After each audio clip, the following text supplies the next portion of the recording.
Une intervention rapide pour regretter que l'AGEXA, qui est l'association qui gère les centres de santé qui sont implantés dans plusieurs quartiers en situation sociale et économique difficile à Grenoble, voit sa subvention baisser.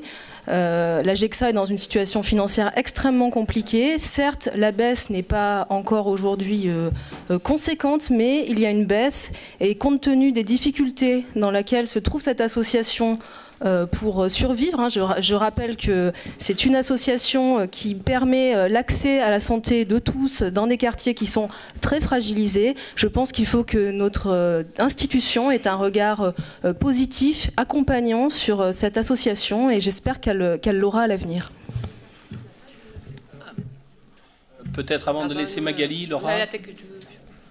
Alors j'interviens parce que j'étais au conseil d'administration de l'AGEXA effectivement, et j'ai constaté que la ville de Grenoble baissait aussi son taux de subvention de 5%, si j'ai bonne mémoire, ça représentait 48 000 €.